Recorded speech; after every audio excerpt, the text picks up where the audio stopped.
Hi, I'm Lindsay Preston. I am the founder of Writing Room, and I'm here with Anju Gattani, the author of Duty and Desire, and we are Story Mantra. Welcome, Anju. Thank you, Lindsay. It's great to be with you, chatting with you. And, I look forward to a bunch of issues we're looking to address and talk about, over the course of the next half hour or so. Well, and I know that there will be a series of these videos coming up that really are going to revolve around everything writing. But for the month of October, it's Domestic Violence Awareness Month. So let's focus on that today, especially since the theme of your book really focuses on that. Sounds good. So how about we start at least telling a little bit about your book? So the debut in the Winds of Fire series, Duty and Desire, there she is. This is book one. And, it's been a 20-year journey developing the series. So let's rewind back to the year 2000. That's when the seed of the story popped in my head. And, I didn't realize at the time when I started writing the story, the issues that I would be dealing with or come across. It was a very, very organic process.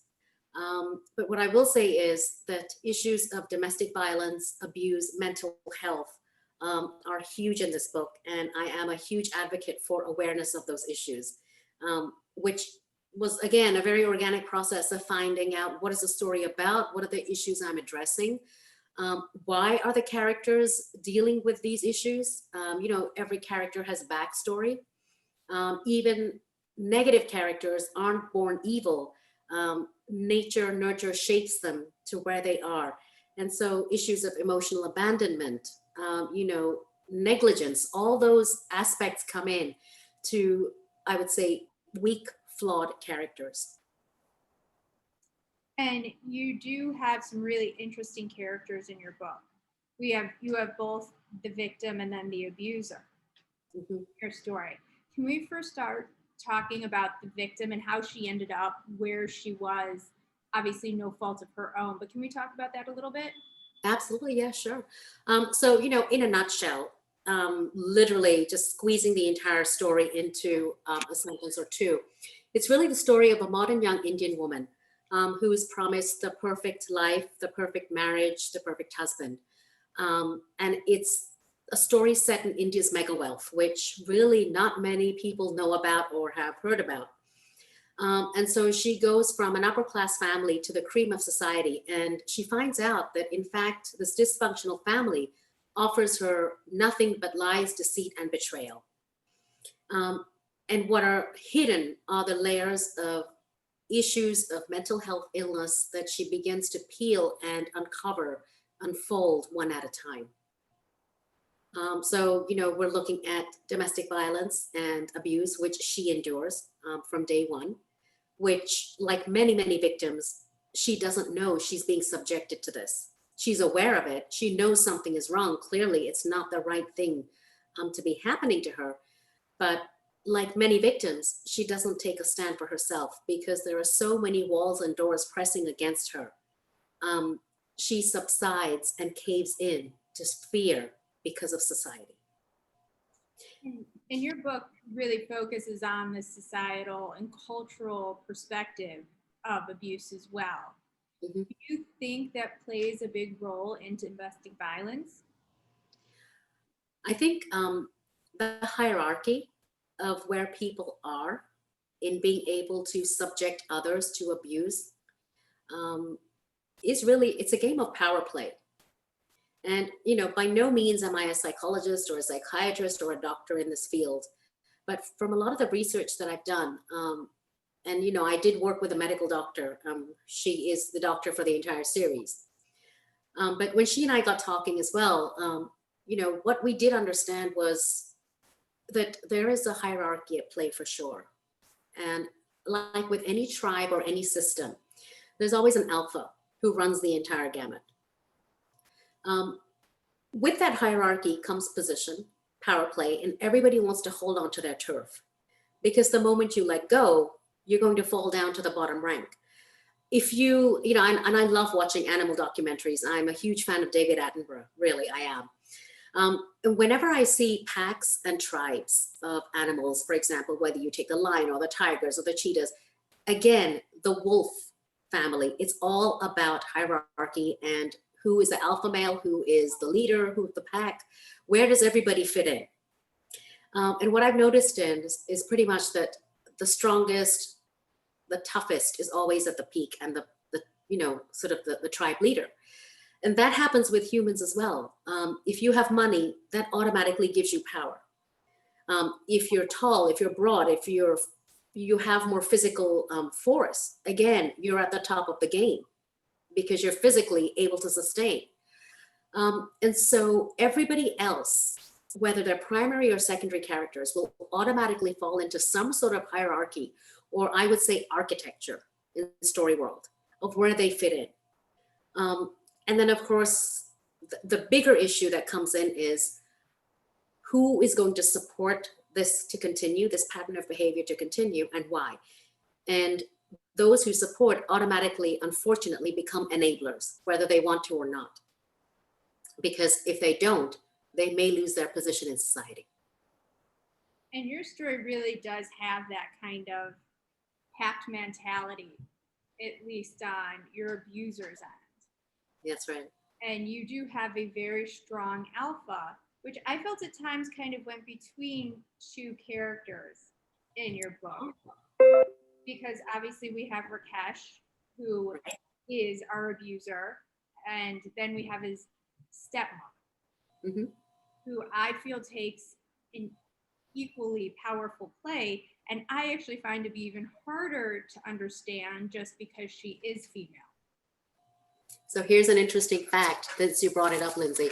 I was doing a little bit of research myself, and what I realized was, and this is, from News 18 India, according to the survey, 27% of women have experienced physical violence since the age of 15 in India. In the rural areas, it's 29%.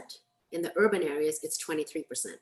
Now, you and I would think, well, okay, because of education, therefore, in the rural areas, it's higher.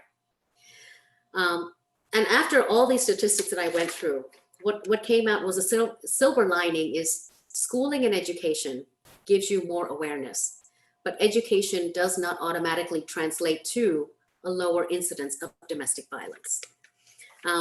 And what you're saying now was actually another fact that came up. Women in India, 40 to 49 years old age bracket, were supportive of domestic violence with 54.8% in agreement. Did you say supportive?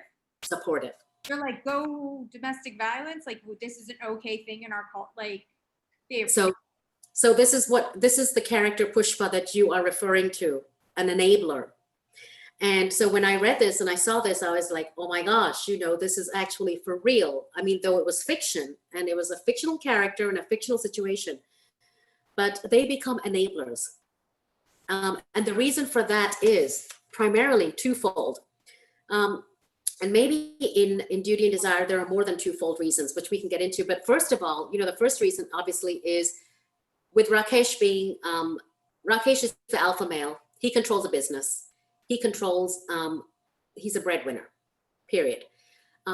What happens as a result of that is if Pushpa doesn't support him, she's going to lose out on whatever benefits she gains because technically she is tied to the maintenance of this huge 70,000 square foot mansion.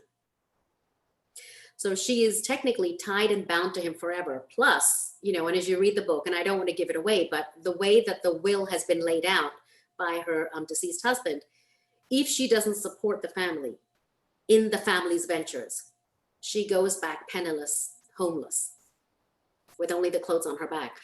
So given her situation, she has no choice but to turn a blind eye to what's going on. Or maybe she's completely aware and she does say things here and there, but because we never get into her point of view in the book, she's still an enabler of this. And this is true for many, many Asian families, not just to India, but many Asian families where you have extended families running. You will have a person who's ruling the roost, and then you will have others sort of in that architectural framework. And the question is, who dares to speak up knowing what's wrong is still continuing. If they speak up, if that person speaks up, he may just get thrown to the bottom of the rung. And so it becomes a whole vicious cycle. So when I read that, enablers, that is actually the time frame, the 40 to 49-year-old, when a lot of women move up a generation and become mothers-in-law, or they move up a generation and become the head of the household. And it's all a way of self-defense. And I'm trying not to give away too much of the book. Mhm. There's this other dynamic on the other side with Sheetal, which is her parents, Mhm. that in their own way are enabling this abuse. Mhm. And not that they're supportive of the abuser, but the situation. How often do things like that happen in your culture, where they know it's wrong, but they just let it go for other reasons? So again, this extends to a lot of South Asian families. And what I've learned is, unfortunately, even with things as grand as the royal family in the UK, we have the princess, the people's princess, for example, Lady Diana. When I read of her story and I watched the Princess Diana story, The Untold Story, I think it was on Netflix, and I realized that what I'm dealing with, the issues I'm dealing with, are not just prevalent to one facet of society or one culture and its people, but it's actually a huge, huge issue that even people with mega wealth and royalty have dealt with. And I would say that in Sheetal's case in the story, it's basically because her family has had to deal with a whole other issue, which is their rise from poverty to wealth. And they were the upper middle class, but they broke out of the ranks of the lower middle class through monetary gains, which we can't touch in the book because it's another generation, the generation before. But they broke out of that, and now they're playing in the big leagues, so to speak. If you play in the big leagues, you have to play by the laws of the big league. Because if you don't play by their norms and their rules, you're going to be chucked out. Again, you have this whole architecture, this whole framework of people's thinking patterns and behavior. And so her parents are forced to agree to this matrimony for her own good, so to speak, which is actually for their good, so that they can stay pegged to high-class society. Because the other choice is letting her marry Arvind, the man that Sheetal loves, but then they go right back to where they struggled to rise from in the first place. So when we talk about where they rose from and how their lifestyle is and how they want to keep it, is there like a value system that you feel is kind of being broken, and we're willing to accept the abuse of another person for the outcome that's beneficial to ourselves? Or in her case, her parents are willing to basically throw her to this wolf pack to keep up their appearance and what they want.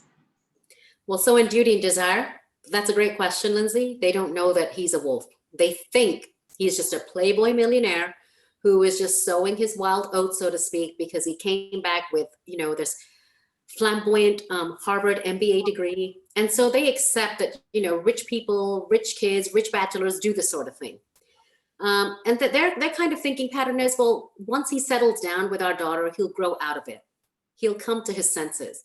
What they're really enamored with is the fact that, Rakesh has the entire business under his belt. He owns technically the mansion, even though it's in the step mom-in-law, her boundary, but still it's all kind of falls under the same family wing. And so their thinking is, well, if our daughter marries into this grandiose family, she will be set for life. She will automatically reign as queen, not that she's going to reign immediately, but when her time comes. And everything that her husband benefits from is what she will automatically benefit from. So in a way, they're thinking for her good, though technically their own interests are really what's prime here. And that was really a powerful thing, I think. And so hard because you don't want to give it away. It was a really powerful part of the book, in trying to understand how she gets to this point and things she's sacrificing really for her parents. Mm-hmm. but I'm going to kind of switch topics a little bit. So we have Rakesh. Mm-hmm. You created this abusive man, Yeah, but he can't all be bad. very true. So how do you create a character who's doing such bad things, but still not make him the devil? Okay. So that's really a very thought-provoking question. Um, and I think the best way I would start off by answering that is saying that I didn't create Rakesh, he came to me with all his problems, so to speak. And in the same way, the story fell in my lap 20 years ago. It was a seed of a story. I had to figure out the characters, who they were, why they were doing what they were doing, and where are they going to go on to. And so with Rakesh, what I realized was, and this is something very powerful, New York Times bestseller Haywood Smith told me back in 2002 or 3, which I found very hard to believe. She said, if you want to be a really good author, you have to love your villain as much as you love your main character, if not more. And when I heard that, I was like, how does that happen when you have somebody who is as abusive as Rakesh? He's horrible. He does things that would make anyone cringe just to think about it or hear what he's planning to do next or thinking of doing. He's at the peak of his career. He has all the money in the world. So when I thought about that statement that, Haywood Smith told me, I thought, well, what's the reason to love Rakesh? And over the years, as I've rewritten the book and I've really fleshed him out, I've understood a lot of things. And the first is that nobody is born evil. No character, no human on earth is born evil. I mean, what they turn into is a different story. Now I talked with a psychologist about this, and what he explained to me once was, yes, nobody's born evil, but some are more predisposed genetically to veer in that psychopathic direction.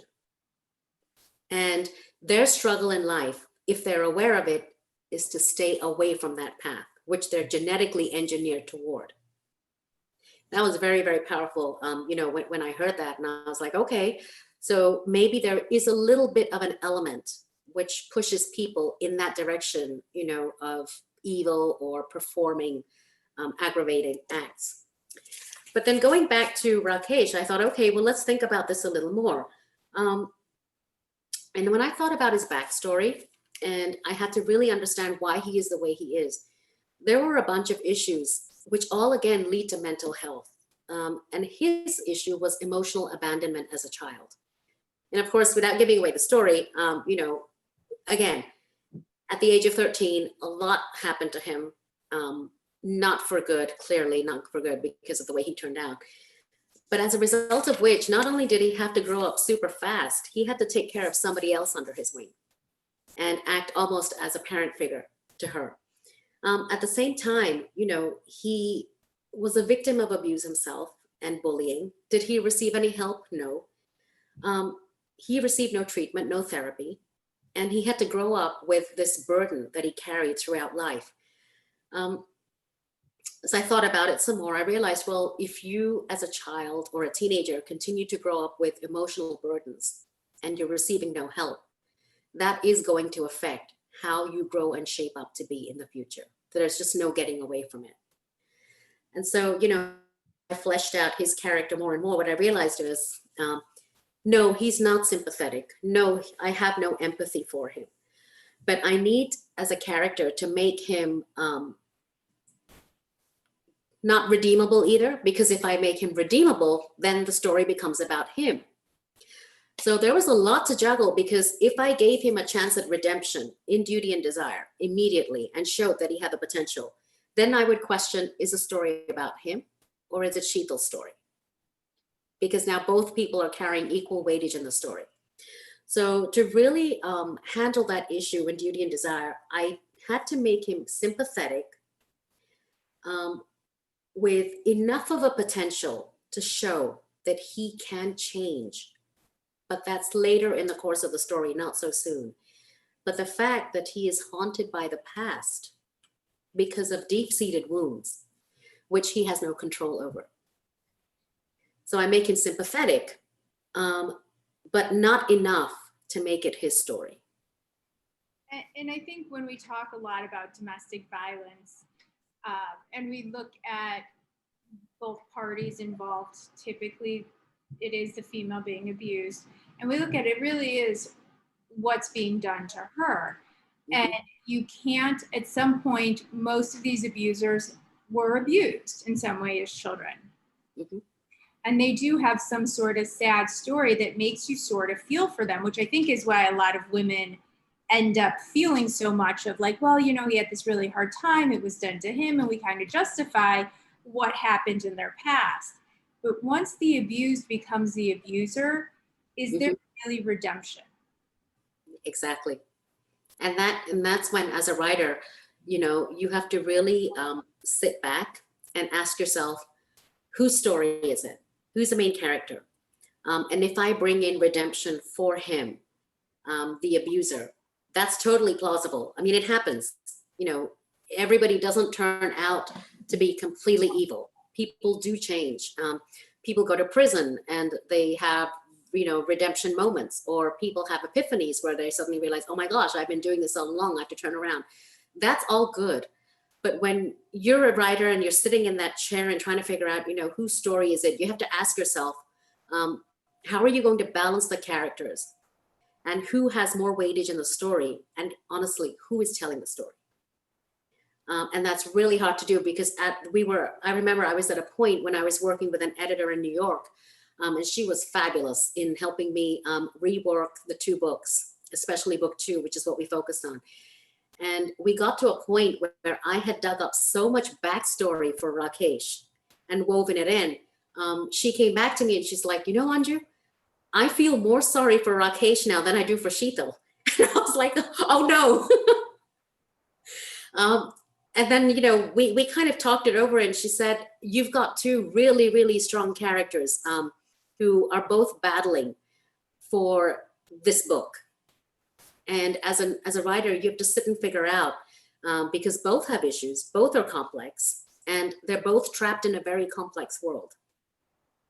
And the trapping of wealth doesn't make it easier. It just adds more to the mix, more fuel to the fire. So we really sat down, and I had to think through. I had to just take a step back from that manuscript, and I had to think to myself, okay, I can redeem Rakesh to a point, but it has to come much later in the story. And then you have to ask yourself, how are you going to do it? And, who, what, where, when, how. You have to ask yourself all these questions so that the main character remains the main character.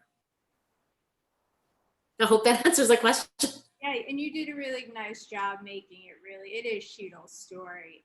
Mm-hmm. And just because we're running out of some time, I want to ask one more thing that really pertains to both characters. Sure. There is the first night of their marriage, there is a very impactful scene that kind of sets up what Sheetal's life is going to be like. Mm-hmm. And it is a rape scene, and it is very hard to read, and you feel your heart breaks for this woman. Mm-hmm. What was it like to create those kind of scenes for you? Awful. We're continually told as writers, whether you attend conferences, whether you're reading people's blogs, to really put yourself in the hot seat and let that story spill, pour your gut out, bleed your story dry. So that's exactly what I had to do. I mean, putting myself in her point of view and subjecting myself as a writer to that level of atrocity. It breaks you again and again, especially when you've rewritten the scene countless times and you have to revisit that emotional experience, which, thank God, I do not know anything about ever in real life, but I had to recreate that for fiction, for the story. And so every time I would come to a point where I would have to ask myself, why am I rewriting this scene? What's the point of it? This is gruesome, it's horrible. I would have to remind myself that I'm writing this book for a greater cause. The story is not for myself. I'm writing it to explore issues for myself, yes. But I'm hoping that there's a reader out there who will one day pick up this book, be able to look at the story and look at her life or his life and be able to say, you know what? I don't have to be defined by my choices that I'm given. You know, a square has four sides and every house has four walls, but that doesn't mean that I'm confined to the four walls. I can make and break the boundaries that I've been given and open new doors. Now, there are great nonfiction books out there which give you the tools for self-empowerment, for, you know, making yourself a better person, for breaking out the violence, the tragic cycle of abuse. But I don't think nonfiction can do it as effectively as fiction, because they give you tools, like in a Word document, they'll give you the power tools you need, click, apply, click and apply. But what fiction does is it gives you that emotional experience, that emotional IQ, to look into yourself and to look at other people and start rendering things on a different scale. And, you know, I have read some phenomenal books like Behind Closed Doors by B.A. Paris, A Thousand Splendid Suns by Khaled Hosseini. That is an entire story of war, ravage, and abuse. And, you know, I really don't know how that author, the international best-selling runaway author, Khaled Hosseini, wrote that book, because it's full of tragedy. It's all so powerful that it makes you take a step back and think about your own perceptions, your own perspective. And of course, the book you recommended, All the Lovely Pieces by J.M. Winchester, I'm petrified to read and turn a page in that book. I mean, I want to read it to read and know what happens next. It's being told by three characters, Drew, Adam, Catherine. And I'm afraid to turn the page because I'm afraid that I'm going to be freaked out even more by what happens next. Because the problem in this story is she's got so many enablers who are enabling the abuse. One of them is her own mom. Yeah, there are a lot of people enabling the abuse. But what's even scarier in that story, not really giving anything away, is she's actually gotten away. And even though she is away, the nightmare still hasn't ended. Which is what is a truth for many, many victims. You can run, but you can't hide. So even after you've run away, the next question is, even if you've managed to hide, how do you escape the trauma that continues to play in your head? Absolutely. So, you know, there's just so many questions, you know, that come up with these issues of domestic violence, mental health issues. You know, the only thing that I could say is, and again, I have no professional degree in any of this, but open up, look for somebody you can reach out to get help. Yeah, I mean, call a hotline, tell a friend. Being silent isn't going to be the answer. Because nobody should ever have to suffer in silence, honestly speaking. Well, you know what? And while Sheetal is suffering in silence right now, hopefully many people who are out there who are as well will be able to find some help. And then next week we'll be back. Talk about another topic. Looking forward. So that is all for today. So thank you everyone for joining. Thank you, Anju. Thank you, Lindsay. And we will see you next week.